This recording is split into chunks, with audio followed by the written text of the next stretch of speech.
All right, Race Brain, HYROX rundown. Wisconsin boys learn how technology works. We had a little bit of difficulty getting three Scotty boys on the call.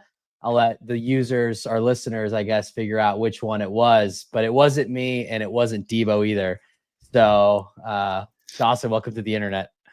I just blame you sending spam to my email. It doesn't register it as a normal email. It just says Matt Mason, spam, automatic. That's fair.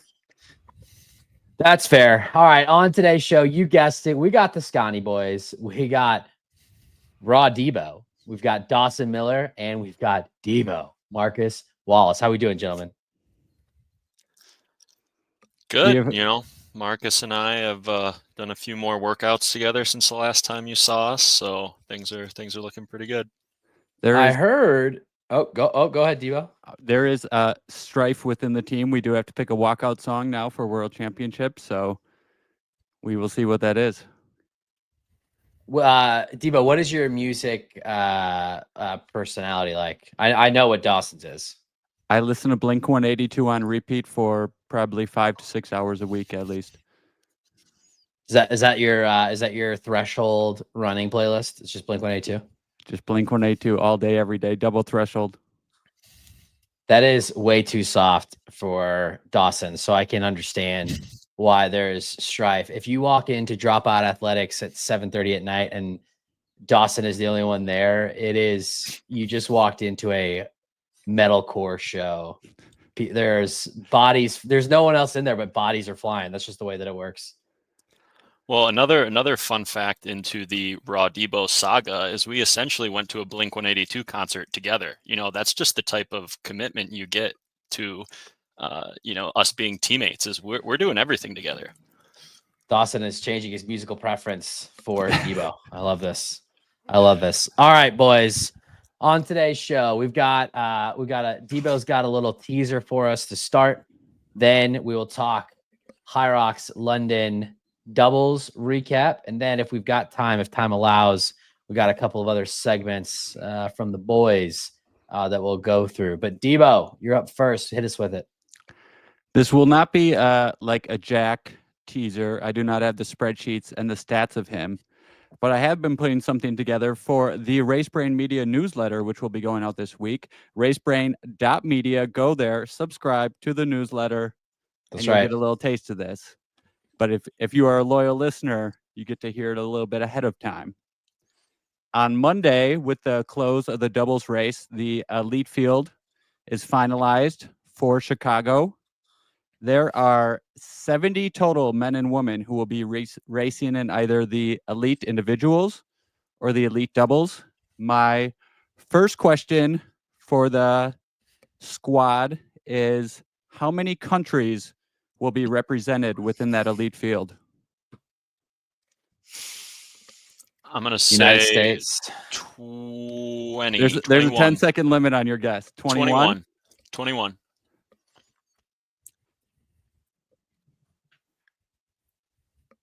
9. Whoa, way off. Dawson wins. There will be 17 countries represented in the elite field. What is it? It's not Price is Right rules. He went over. He bust. Question 2. Who are the top 3 countries with number of athletes? Australia, US, United Australia, States, Germany. UK. What was your guess, Matt? UK. No, all 3 of them. United States, Australia, UK. Matt wins. Now we need a tiebreaker. Matt had them all correct. What about if they correct. specify the difference between England and UK? Because I believe I went through and sorted them into England, Ireland, Scotland, and I believe I did it correctly.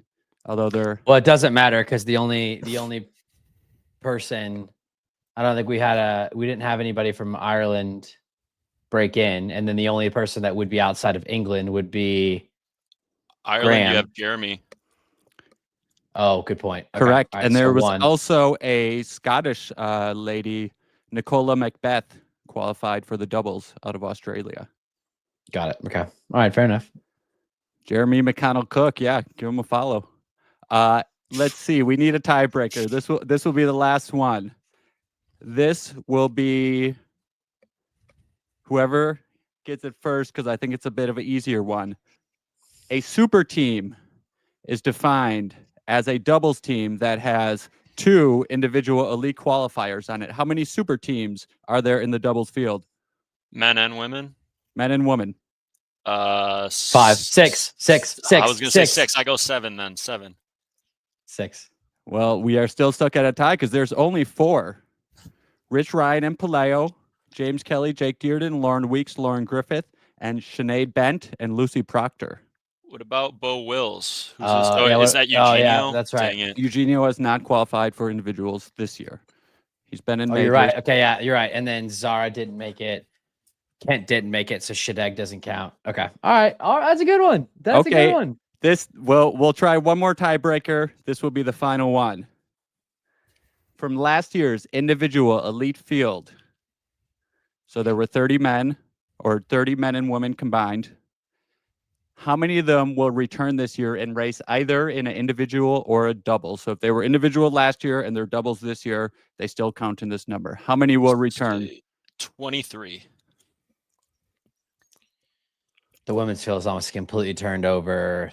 13. Dawson was closest. There's 22, 11 men and 11 women. Some of them are. You got to remember the returning doubles individuals. teams, Matt. Dawson will be declared champion for today. RaceBrain.media. Hit subscribe to that newsletter. And while you're at it, this go just ahead and goes like to and show subscribe that to the YouTube. Like and Matt subscribe may to have a YouTube. podcast, but he doesn't know what he's talking about. So keep That's grilling him in the absurd. comments. He's a vibes guy. That's absurd. That's absurd. I'm put on the spot here. My guesses weren't that far off. Get out of here. I don't want to hear it. All right.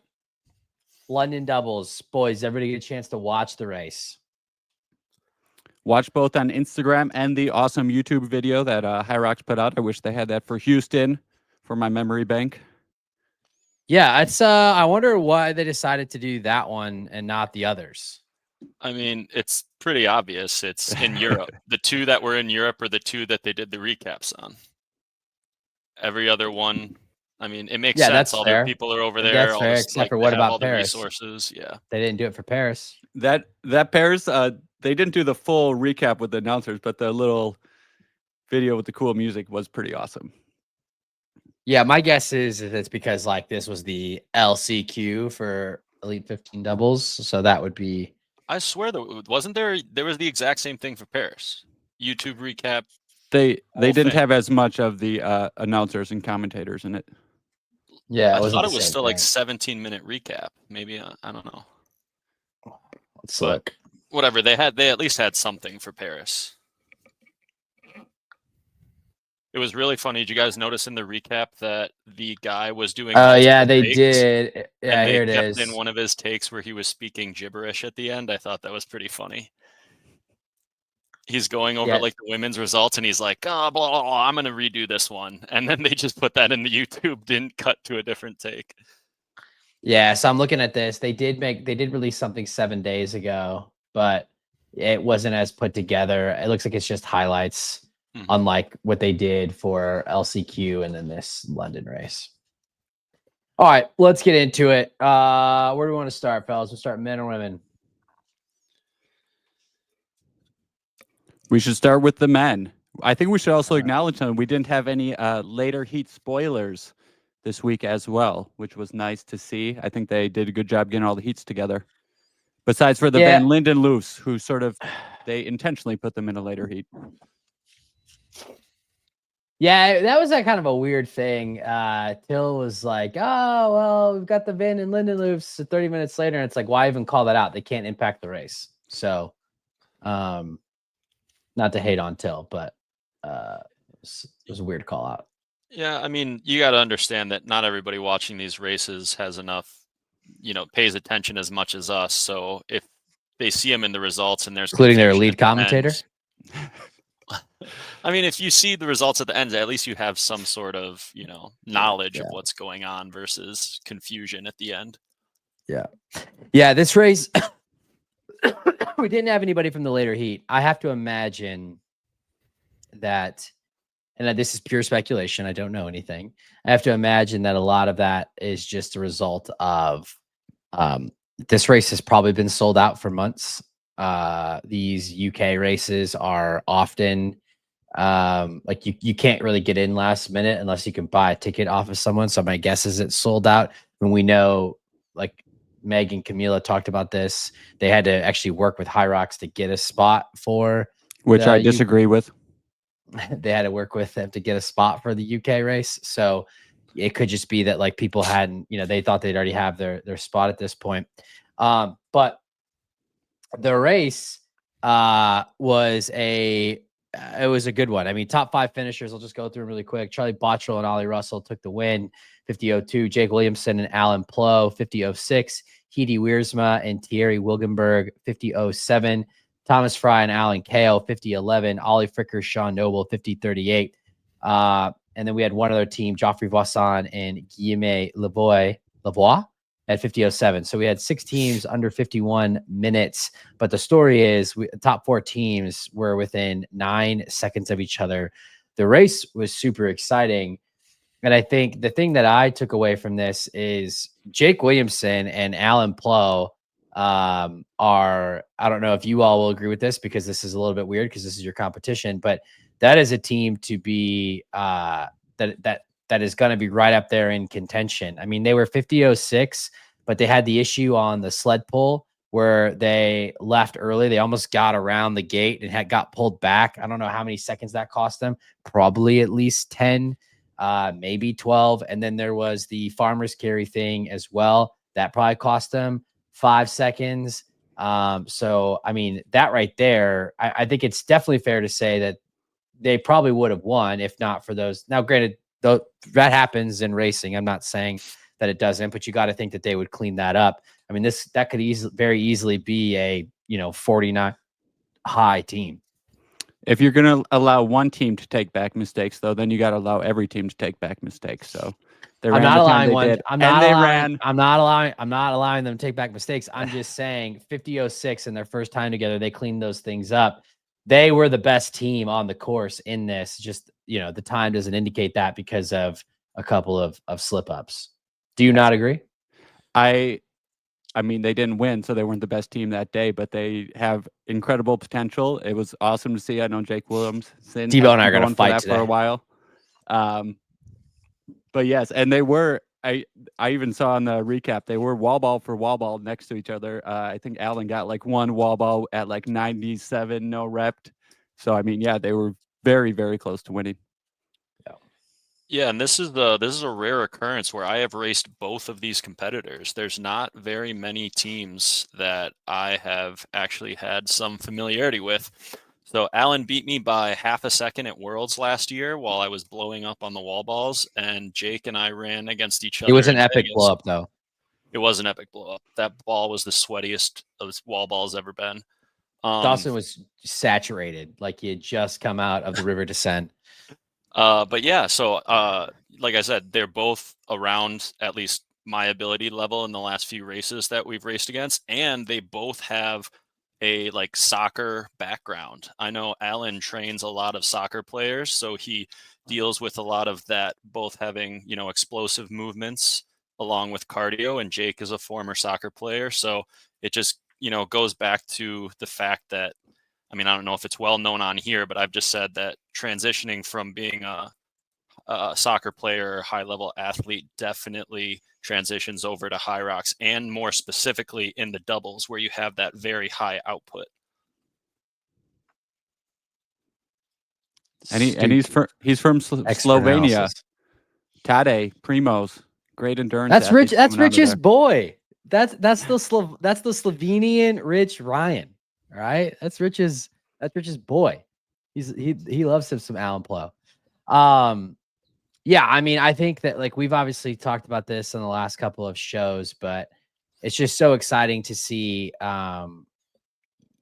the Elite 15 doubles give an avenue to new athletes who people may not be familiar with or have heard of, and it highlights a different skill set. I mean, I know that you're going to disagree with me, Marcus, and that's fine, but if Jake and Alan clean up some of those mistakes, I mean, they're only, which the other thing is Charlie Bottrell and Ollie Russell beat the JK James world record by 2 seconds.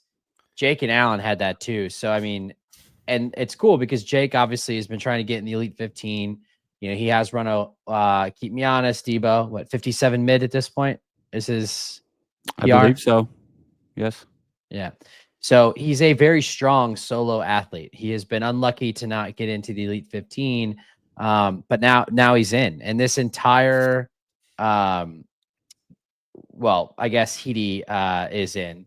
But outside of that, this is 5 new athletes into the Elite 15 ranks. Yeah, new names, and it's such a new race. I mean, the times are going to continue to drop like this. I mean, even some of the teams we saw in Paris 2 weeks ago probably learned some stuff. It seemed like they all dropped, or a good chunk of them drops a pretty significant time from that race. So lots of learning, lots of improvement to be had. Yeah, I just kind of wanted to point out, we talked about Jake and Allen, that they were also partners, didn't know they were going to be partners until like 4 days before the race. So they got some stuff to work out. But third place with the Dutchman, fun fact, in Paris, they beat the team of Alan Cow and I think is it Tony Rebel? Whoever Alan Cow's partner is, Thomas Fry. Thomas Fry. Yeah. Tony is So with Kieran. they beat the Dutchman in Paris by 1 second. And then in London, the Dutchman beat them by like 6 or 7 seconds. So these are 2 teams that back-to-back races have been within less than 10 seconds of each other. And it just so happened that the Dutchman had the better day when it mattered. Yeah. And they did a better job holding on this time, but wall balls still seems to be that team's bugaboo. They came in 26 seconds ahead of Thomas Fry and Allen and only finished 4 seconds in front of them. So, again, it's easy for me to sit here on the sidelines and tell somebody what they need to work on, but that team definitely needs to work on wall balls if they're going to be competitive, because we know that, you know, a lot of the top teams are going to be able to close at wall balls. And if they want to have a chance to be competitive, they can't be, you know, coughing up 26-second leads when they get to that point. Yes, I always get nervous watching them. And also, there were a few other teams too that would have been in the mix. Even like Fabian and Florian, they had a pretty poor showing on the wall balls. Even down in like 13th, Aaron Woodman and Liam McCrory were right up in there. I know I saw some, they got like 30 no reps on the wall ball. So it's definitely something when you're going to have all eyes on you, you have to make sure that it is fixed up and yeah, hopefully pushing more towards like that 330 because Liam and Aaron, yeah, they had a 440 wall ball. So if that was 330, they would have been 50-30. I mean, not top 3, but definitely top 5. The judging was great. I thought they did a really good job. Yeah, I mean, if you just kind of look at the splits, they all came in together basically into the ski out. Jake and Allen were ahead. Again, like I said, the story really is they gave up a lot of time on the sled pull, and then they gave up time on the burpees. That's actually where Ollie and Sean made a move and got into first place coming into it. But then basically after that, it was all Heidi, the team of Heidi and Terry, Jake, Charlie, and Ollie. And then the farmers is where they gave it up. Or sorry, they giving it up being Jake and Allen. And then they almost closed it down, obviously, there toward the end. Any other performance? Jake and Allen had a mix up on the farmers as well. So that's just another thing that they can straighten out. Yeah. I was a bit surprised. I mean, I guess it's, you know, it's a little bit, these races are tough and there was very strong competition. It wasn't necessarily as deep as the last chance qualifier, but it was fairly deep. There was 10, 15 teams in there that could make a run at it. I was a bit surprised to see Fabi and Florian. I was a bit surprised to see them kind of fall back on those wall balls. But again, and I'm not questioning anybody, but sometimes I wonder, like, is that because they don't have anything left, or it's just one of those things like, hey, we're not going to get top 3. Let's just finish this thing off. I mean, it's also Fabi's first race back after a major injury. You have no idea what to expect in that. It can go Sure. amazing or it can go horribly. I mean, this seemed like a pretty good day for him, but you always have to remember that, going into the race, there's so many unanswered questions. Yeah, no doubt. Yeah, I would say looking into next year, the combination of Thomas Fry and Alan Kao is going to be one to watch out for. That is now multiple sub 51 times from them. There's no reason to think that they wouldn't give it a shot next year. And then Alan specifically in Barcelona ran that 57.50, took 7th place. Those are names to watch out for on next year's Elite 15 watch. I feel like we haven't given the winners of the race really enough flowers. Gave them a little bit. Go for it. Give it to them, Debo. Give them their flowers. I just impressed two young guys. I know Charlie Bottrell, he's been going for the elite for a while. So I think awesome for them to get it. Yeah, and it's they never really seemed like they were pulling away. I know like Sean Noble, Ollie Fricker were had a pretty significant lead like going into the burpees, but they were just sort of there the entire race, never dropped off too much and pulled it out in the end. Yeah, I mean, it was a great bounce back for Charlie after he kind of went out a little hot the week prior. You never really know how you're going to bounce back after a race like that, especially with such short rest.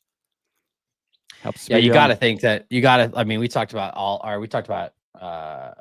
Charlie quite a bit on a previous show. I think like you got to think that he's someone who is eventually, like, he's still pretty young, that he's going to break into this Elite 15. He won DC, or no, he won his age group in DC, took second to Dylan by, I think it was like 10 seconds. He had a 54.19.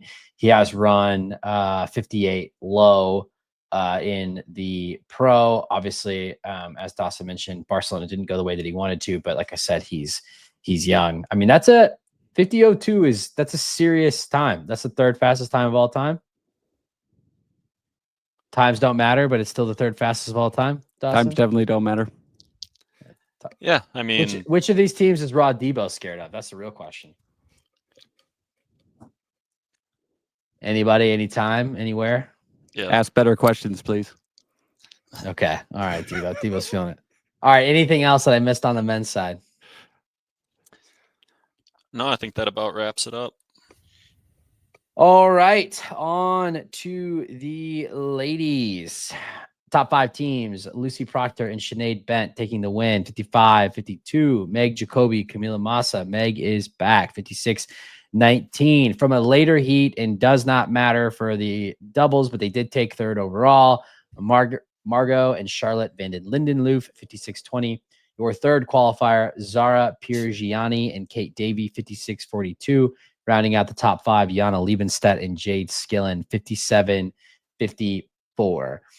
This race was basically a little bit more clear cut and dry. There wasn't really any controversy. Meg and Camilla came out of the ski first. Lucy and Sinead came out of the push first. And then Zara and Kate, I believe, actually came out of ski 4th. And were in 4th for a while. They're kind of battling with Jana and Jay, but then they moved their way up. And then basically the back half of the race was in that order. They basically just stayed 1, 2, 3 the whole way. There really wasn't much shuffling. Total run time for Lucy and Sinead was 33:13 versus Meg and Camila.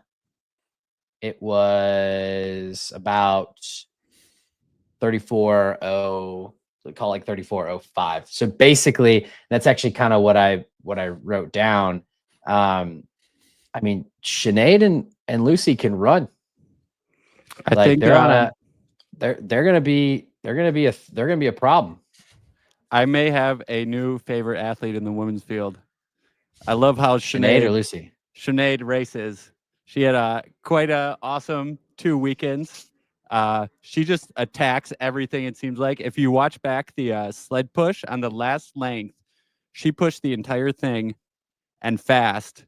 Well, Meg and Camilla split into thirds, actually. So that's where they made a push ahead. And if you go back and also watch the farmer's carry, she just runs past Meg like she's standing still.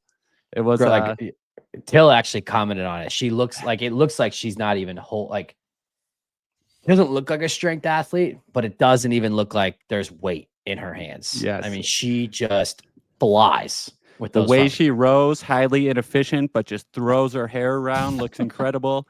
She on her World Athletics profile, 427 1500 meter PR, 210 800 PR as well. So she was middle distance. Some impressive Dawson, is that PRs. fast?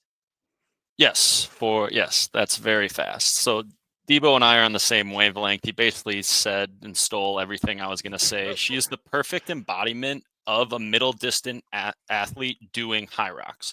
When she's in the solo, she does the farmer's carry just as fast as she does in doubles, but she takes breaks.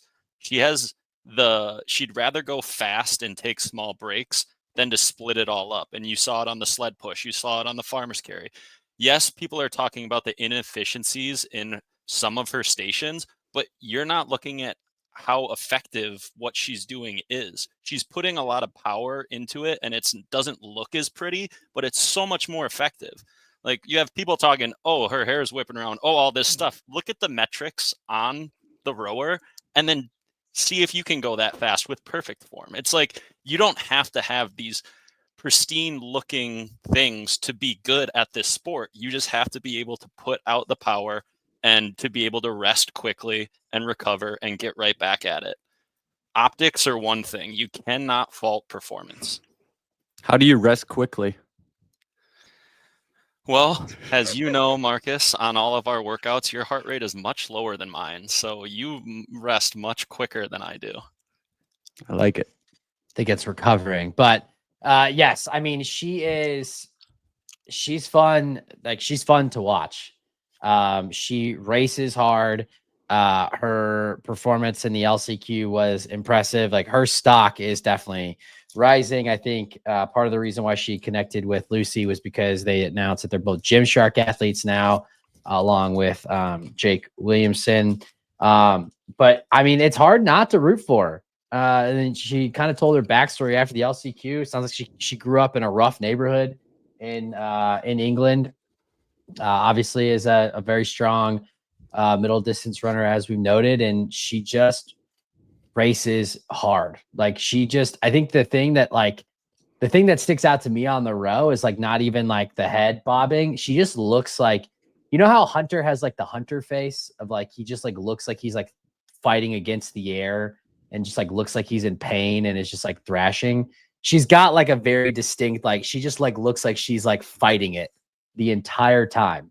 And she's just giving everything. There's no question that she's giving everything that she has. I believe it when she does it. Hunter just does it for show, though. Okay. All right. I'm not going to touch that one. All right. So they obviously took the top spot. Lucy, again, like, I think when we did the top 5 rankings, and I won't give spoilers because they're being released next week, when we did top 5 rankings the previous time, she actually got a couple of votes from people to be that 5th athlete. Again, she's young. So it's exciting to see this pairing. I think they're going to be good.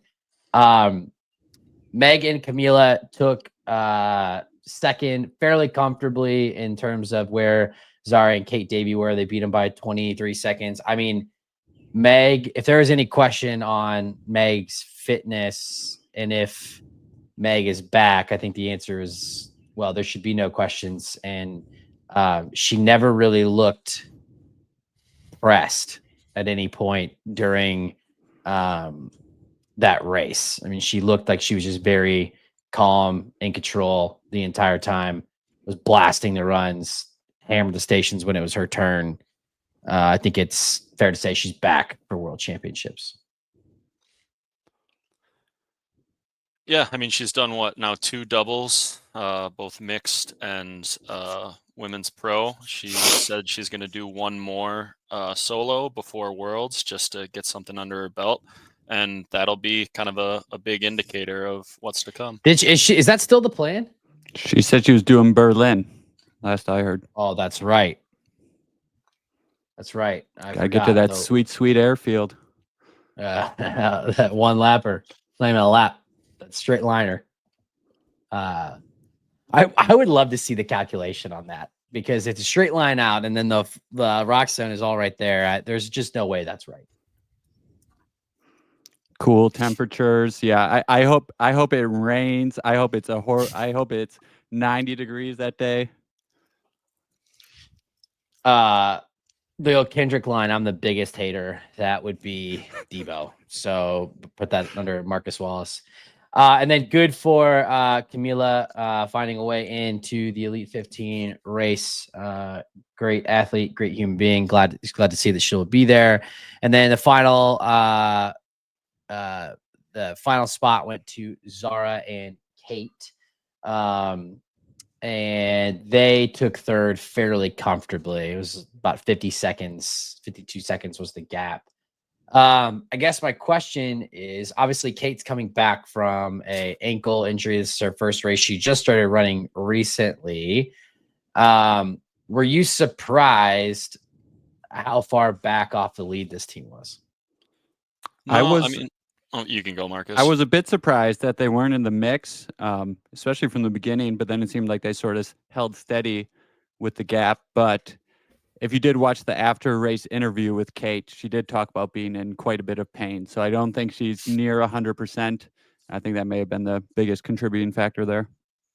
I did not see that. So that's a good call. I mean, I figured as much. What, Kate started running 2 weeks ago? Again, a week ago? Yeah, I mean, it hasn't been very long. The worst thing she can do is go into this race and just blast it from the start. I mean, they're both kind of second half runners in their solo. They have, their specific stations that they crush. So them taking it easy at the beginning was probably just part of their plan, just to make sure that they could get through the entire race. And this isn't World Championships. They didn't need to win. They just needed to place. And that they did. And like I said, fairly comfortably. They had almost a minute gap on Yana and Jade. The other kind of fun story that we had previewed for Miami, it didn't end up happening, was Rebecca Hammond and Nicole Miracle did run this race. They finished in a respectable 59.04, which was good enough for 7th overall. Any other stories on the women's side that we want to cover here? Or any other observations you all had? I was going to tell you had a good point, Matt. It is a qualifier. Some teams run it like it's a qualifier. Some teams run it like it's their world championship. So I think some of these teams who come into it and they get their spots secured, that's all they were looking to do. They could definitely see big improvements going into Chicago. So my question for the two of you after looking at this is, I can't help but wonder if how much of an impact are multiple races going to be at World Championships on the outcome of the Elite 15 doubles. I can always go and edit this in post-show production if you guys don't want to say, but I'm pretty sure that you both decided that you were just going to focus purely on the Elite 15 doubles. You're not going to do you both qualified as individuals. You are not going to race the individual races so that you can focus purely on this. And I don't care what anyone says, there is going to be some level of damage and fatigue. You're going to come into this doubles race, not you specifically, but there are going to be athletes that are going to come into this race and they're going to have potentially 2 races under their belt by the time, they get to the Elite 15 doubles on Saturday night. I'm thinking of Pelayo will have had 2 races because I'm sure that he's going to be representing Spain in the relay. He's going to have the Elite 15 pro singles race. Meg and Lauren will probably have 2 races in their legs. JK is going to have 2 races in his legs. Dearden's probably going to have 2 races in his legs. I don't know who I don't know who the UK women would select, but they're definitely going to probably pick. I mean, there's a high likelihood that Kate gets picked, but you could also look at a Lucy or a Sinead.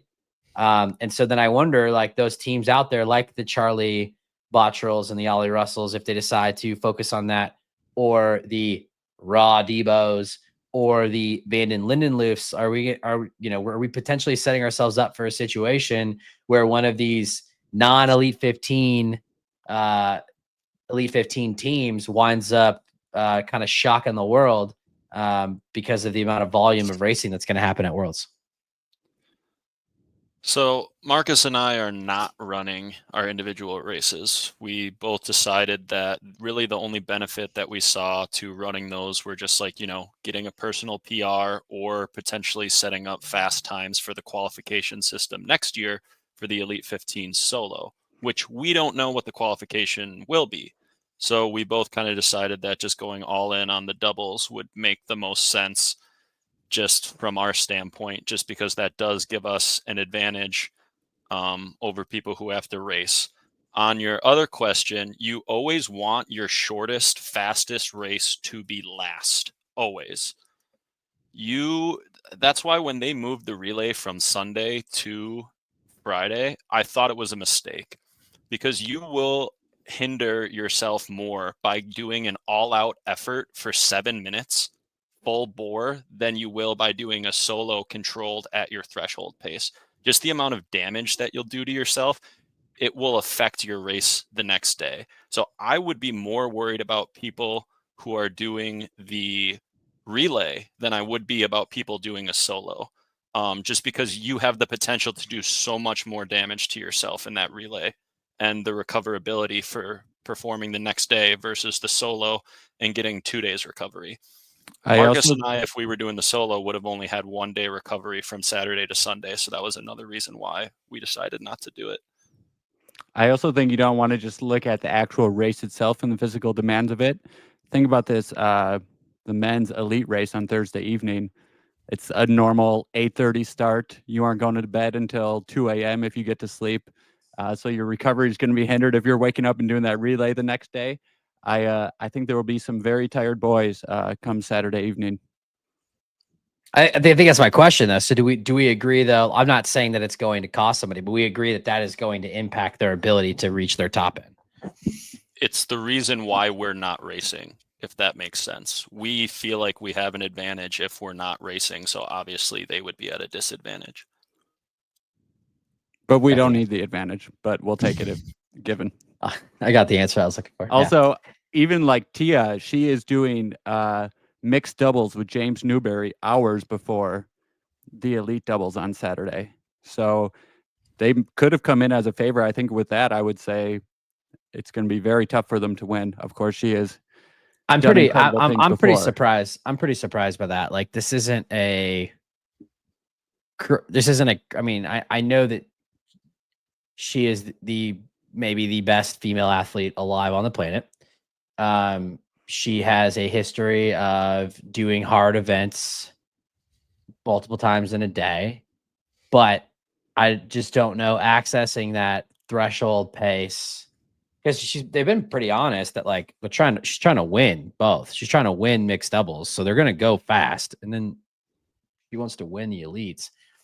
I guess I'm just a little bit surprised that after cracking the elite 15 field, that she's still continuing on with the mixed doubles piece. I would assume for her, it's all about marketability. Like, even the attempt of doing that, you can market that so much that it's worth it. Like, Proven has already taken over HYROX. They don't need any more. Well, they can take it over even more than they already have. Yeah, it'll be interesting. I'm curious. I mean, this is going to be the first time that we've seen, it didn't seem to necessarily impact a lot of them last year. There are multiple people that ran 3 races. I think Pelayo ran 3 races last year at Worlds. He ran solos. He ran mixed doubles with his wife. He ran in the relay. Meg ran 3 races. So I guess, Matt, that goes back to my point that he's going slowest to fastest in races. That's the easiest way to do it. Yeah, and then in this, you're saying it'll be slowest to fastest to mid fast. Yes. Yeah. And we've It'll be also interesting. seen these doubles races are coming down to seconds, coming down to wall ball. So, I mean, even being 15, 20 seconds off your game could be multiple spots. Yeah. It will be interesting. The field is officially set. We have our 30 men and women on the solo side, and we have our 60 men and women on the doubles side, including Wisconsin's finest, Raw Debo. So Matt, I do have Go for it. my summary of all the doubles events for the entire year. If you'd like me to go through that. Let's hit it. So this is going to be, say a little goofy. It's not, 100, might not be 100% accurate, or some of the punchlines might not land. But this is kind of a lighter replay of our world through the doubles Elite 15 qualifiers. So I gave each of them a name. So the Melbourne race is known as the inauguration. The motto for this race is "Now you got to prove it." So this was the first race of the year. In general, it's the slowest times, both men's and women's side, on either side of the field. There's about an 8-minute gap between the fastest time and the Melbourne women's time, and there's about a 4-minute gap between the men's fastest time and the men's Melbourne time. Now, this was an awkward course. The first run was very short, so that definitely means you're running more of the race while you're already tired. So that will slow down the times a little bit. But that's why the motto of this race is "Now you got to prove it." All these teams qualified. They're in the Elite 15. Now they have a chance to prove that they deserve to be there in Chicago. What is kind of weird with this, and I mixed up the names, but I think it's Kieran Parkinson and Tony Revel raced in this race, and they were 4th place. And when they came into London, they actually were no, not London, in Paris, they were higher up in the field.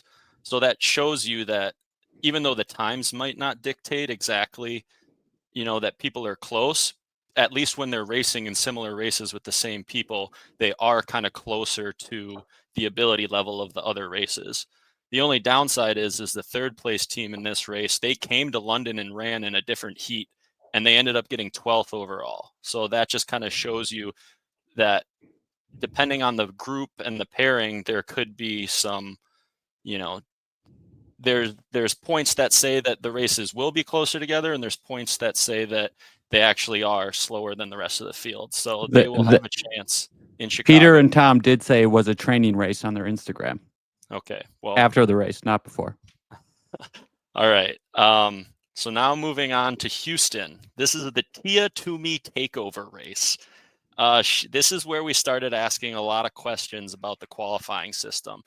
This qualifying system allows for people like Tia Toomey to come in and to take over. They still hold the fastest time in the qualifying. That's a world record. Another world record was also set on the men's side. And so this kind of just put doubles on the map as like, this is what elite runners can run. How fast can these runners really do at Worlds? And we saw later on that the times are going to keep coming down as the year goes on. This is also Baby Asterisk, the Rise of Raw Debo race, but that's more of a personal. Next is the Paris-Miami weekend. Self-proclaimed greatest weekend in hybrid sports racing ever by Matt Mason and others. That's right, baby. It wasn't ever. It was in the last year, but we'll take it. The name for this one is Paris Dice. Bad pun. Just beautiful venue.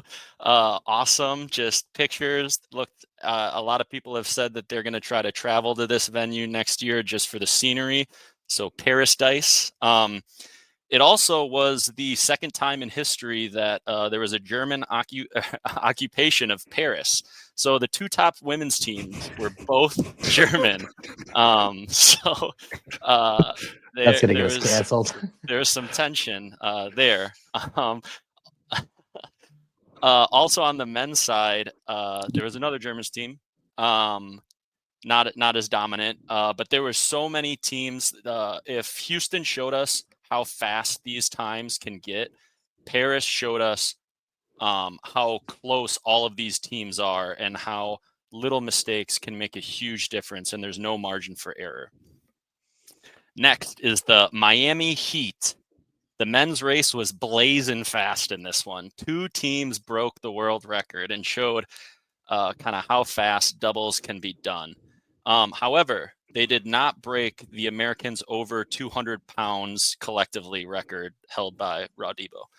On the women's side, it's heat as in too spicy of food for Meg Jacoby. Her stomach couldn't handle the heat. Was this part of a ploy from her to get another American or North American team into the elite field? It worked out pretty good for them, having to go to London and letting them get another American team in the final. Moving on to London, we did this review, but I'm naming this the future. All of the men are in the 20 or the 16 to 29 age group outside of Ellen Ploy, who I believe is my age, but everybody else is younger. This is the future of the double sports. These guys are going to be Elite 15 next year in both solo and doubles. Also on the other side, the future is Lucy and Sinead as well. They are both fairly young. Sinead is just young in the sport, but Lucy is very young overall. And they took it to them and the Linden Loose took it to top contenders in the Elite 15 field. These people are going to be the future of HYROX, and the doubles allowed them to get their name out there while they couldn't qualify for the singles. And that's the wrap up of the doubles season for 2024-2025. Honestly, chef's kiss, no notes. Better than expected. Better than expected. Better than expected. All right.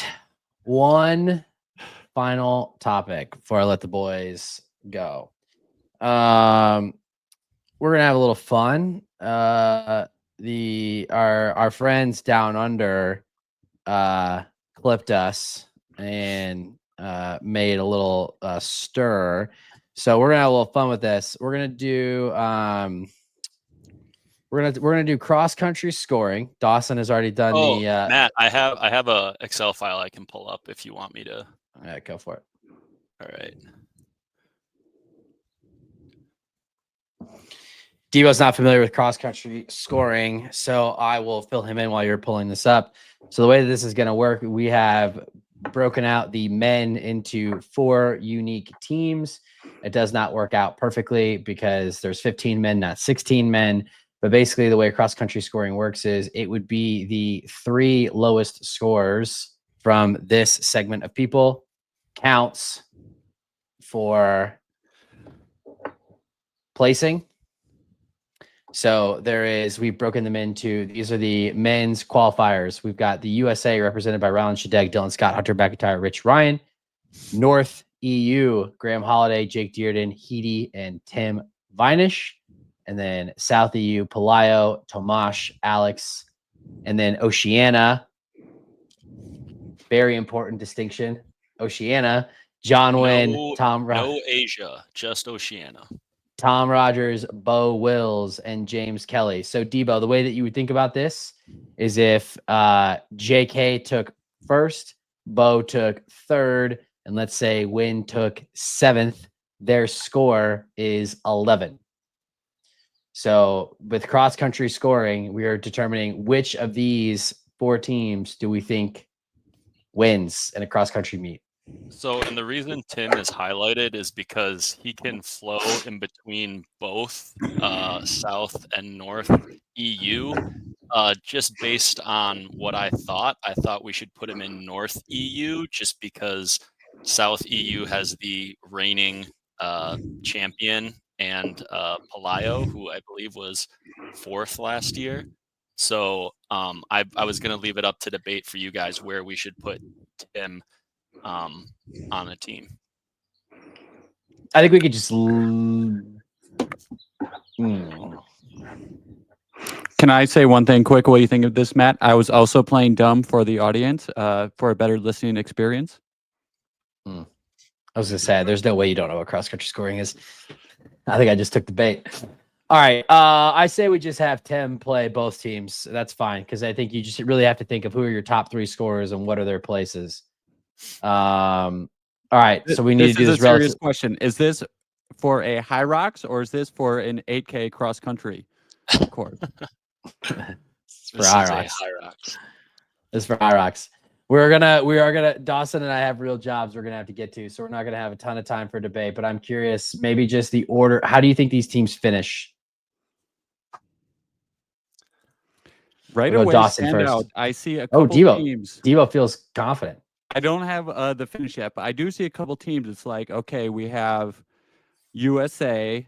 I'm thinking Rylan and Hunter are going to have strong performances, but Dylan and Rich, I feel like are wild cards. They could be home runs or they could be on an off day. Same thing. South EU, you got Ronk and Palaio. I think they're reliable. Tim Wenish, I mean, same idea. He could win it all or he could be an 8th. So it's going to be tough. Yeah, so I was thinking through this as I was making it, and if Tim is on the South EU team, I think that's the obvious choice. That's why I wanted to put him up for debate, just from an overall team standpoint. If we only do top 3 finishers, if we go to just 4 finishers overall, that changes my answer. But if we're only taking top 3 cross country style, I think South EU is the choice. I'm looking at Oceania, though. I know we're an American podcast, but I could John win. Yeah, you could very well have JK win, and Bo could take 3rd or 4th. And John Wynn probably going to be top 8, and Tom Rogers a complete wild card, just won last chance qualifier, could even be ahead of John Wynn. That could be the most reliable team. Yeah, the way that I look at this, I think the U.S. has 2 guys that are definitely threats to win. A third that is, if he has his day, is a threat to win. Oceania has probably the betting favorite in JK, although and Bo's ascension has been right up there. For the, I don't think that anyone on North EU is a winning threat unless that's where we put Tim. So then on the South side, I would say South side, Ronk and Tim have a shot at winning. I mean, obviously Ronk is going to be a favorite for many people, and then Tim could if he does it. So just based on that alone, I mean, this is going to be American bias, but there's USA has 2 guys, potentially 3 that could win it all. So I'm going to go US. I'm going to go South EU. I'm going to go Oceania, and then I'm going to go North EU. There's one guy on US who I really dislike. So I'm not going US. I will be going Oceania for the win. All right. Well, and I have South EU for the win. So if we just take teams we picked number 1, we're all different teams.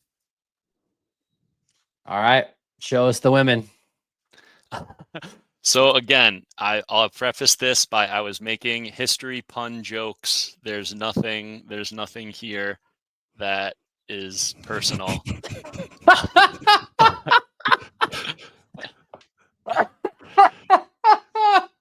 This is all fun and games.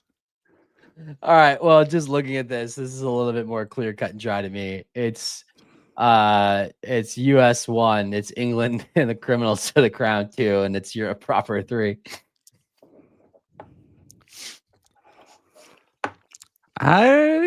England. Joanna's going to have a strong finish. Clarification for this one, we're going down to 4 people because there's 5 on a team. Yeah, so I hear you, Debo, but Lauren and Meg are taking some combination of 1 through 3. So that's already 2 points. No, that's bad math. At worst case scenario, it's 3 points. Worst case scenario, it's 4 points. Best case scenario, it's 3 points. All I'm I'm right out the saying gate. is my girl Amy B is scoring on this team. That's all I have to say. Yeah, and She is- some she is combination not of Vivian taking or fifth Lauren. place on the I US. mean, yeah. Any thoughts on this? Anybody want to take a different pick than me? I'm going with England plus Criminals to the Crown. My new favorite athlete, Sinead, is on that team. I got a rep. Sinead. All right. I love this. All right, boys. We did it. Dawson and I have to get back to our real jobs. As always, it was a pleasure. Make sure you like and subscribe on YouTube, Spotify, wherever you get your podcast. Drink your Resolute. Take your manly vitamins. Do whatever you got to do. Next week, top 5 episode. We're out.